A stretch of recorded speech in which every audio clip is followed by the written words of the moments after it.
What is Ansible? Ansible is an open source automation software.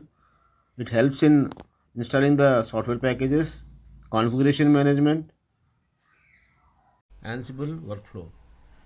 So here Ansible install in this instance. So this instance become the control node.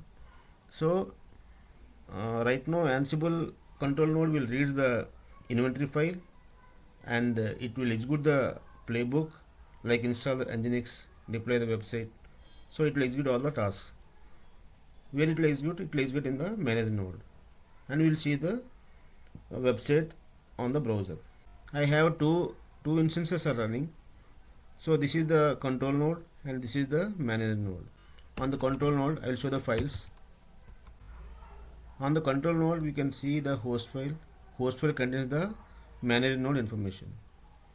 Okay. This is the website we are going to deploy in the Nginx web server. Okay, and this is the playbook. I will show the playbook.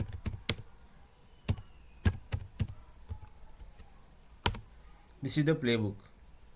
Playbook contains install and configure Nginx. So first play is like update apt package, and the second play is install Nginx. Copying the index.html to Nginx webroot. Ensure Nginx is running and enabled. So we will run it practically.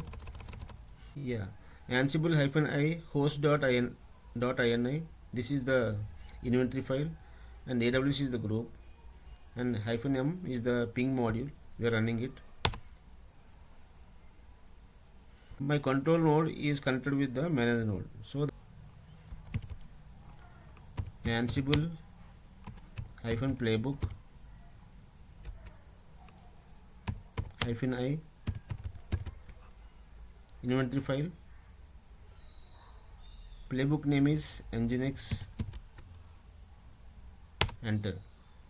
See right now, install and configure Nginx, update apt package, install Nginx. Right now it's installing the Nginx. See, once it is done now, it will show it okay, changed. So my playbook runs successfully. Then let me see the output in the browser. So this is the manage node. We have installed the Nginx. So go to that manage node, take the public IP, click on the browser. Static website right now deployed successfully using Ansible. In this way we can automate anything through Ansible.